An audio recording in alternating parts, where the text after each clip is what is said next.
Neste trabalho, eu, Amanda, a Isadora, Annalice e Maria Eduarda vamos falar sobre a construção do Muro de Berlim, o seu contexto histórico, como foi construída e sobre a ser derrubada. Primeiramente, o contexto histórico. Após a Segunda Guerra Mundial e a derrota alemã, a Alemanha foi ocupada pelas nações aliadas em 1945. Essa ocupação fez com que o país fosse dividido em 4 zonas: francesa, britânica, americana e soviética. Com o estouro da Guerra Fria, a Alemanha então dividiu-se em duas nações alinhadas com ideologias diferentes. Do lado capitalista, formou-se a República Federal Alemã, ou Alemanha Ocidental, alinhada com os Estados Unidos. E do lado comunista, formou-se a República Democrática Alemã, ou Alemanha Oriental, alinhada com a União Soviética. A capital das duas Alemanhas era Berlim Ocidental e Berlim Oriental. A situação na Alemanha foi uma das mais delicadas e se tornou um dos grandes símbolos da polarização provocada pela Guerra Fria. Até o início da década de 1960, não existia nenhum tipo de restrição física que separasse as duas Alemanhas. No entanto, isso mudou a partir de 1961, quando foi construído o Muro de Berlim ao redor da cidade de Berlim Ocidental, a capital da Alemanha Ocidental. O Muro de Berlim foi construído por uma decisão conjunta do governo da Alemanha Oriental e da União Soviética. A decisão de construir o muro foi tomada para impedir que a população da Alemanha Oriental continuasse fugindo para Berlim Ocidental, capital da Alemanha Ocidental. A fuga de população aconteceu por conta dos diferentes níveis de desenvolvimento que existia entre os dois lados da Alemanha. Durante a década de 1950, o lado ocidental demonstrou um alto nível de modernização e desenvolvimento econômico, fruto dos milhões de dólares que entraram no país via Plano Marshall. A Alemanha Oriental, por sua vez, era economicamente atrasada e, além de tudo, tinha um governo autoritário que não dava liberdade aos seus cidadãos. Isso deu início a um êxodo populacional de alemães orientais fugindo para o lado ocidental. A fuga de profissionais de alta capacitação, como professores e médicos, chamou a atenção do governo da Alemanha Oriental para intervir nessa situação. A polícia secreta da Alemanha Oriental foi mobilizada para impedir essa fuga, mas a atividade desse impedimento foi pouca. A situação era tão alarmante que, em cerca de 13 anos, aproximadamente 3 milhões de pessoas abandonaram a Alemanha Oriental. Desse modo, o governo convenceu-se da necessidade de criar uma barreira física para dificultar a fuga dessas pessoas. A ideia de construção do muro partiu do próprio governo da Alemanha Oriental.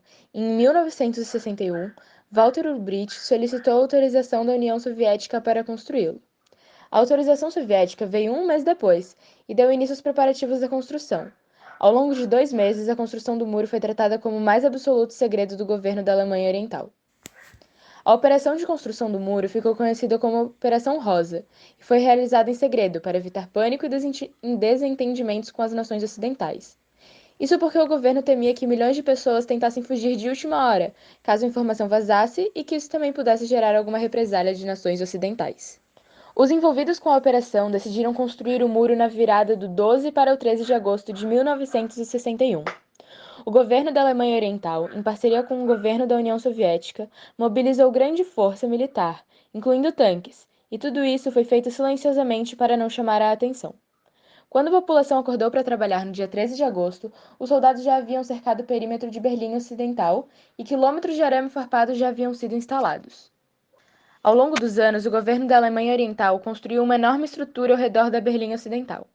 A capital da Berlim Ocidental foi isolada e o deslocamento até ela era quase somente por via aérea.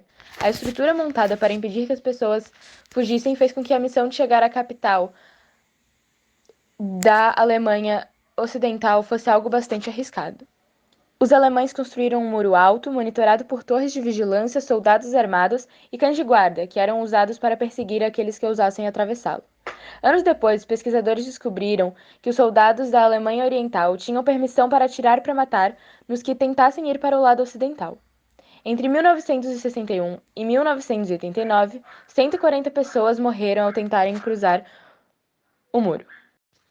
O Muro de Berlim foi derrubado em novembro de 1989, e isso foi resultado do colapso do bloco comunista na Europa. Ao longo da década de 1980, a situação do bloco se agravou como um todo. No caso da RDA, a crise econômica provocou manifestações de populares que desejavam uma economia melhor e mais liberdade. Dia 9 de novembro, o governo da RDA anunciou erroneamente a abertura das fronteiras do país e milhares de pessoas se aglomeraram nos locais de travessia. Para evitar um desastre de grandes proporções, a medida foi confirmada e a população se reuniu para derrubar o muro na passagem do dia 9 para o dia 10 de novembro de 1989. E isto deu início ao processo de reunificação da Alemanha.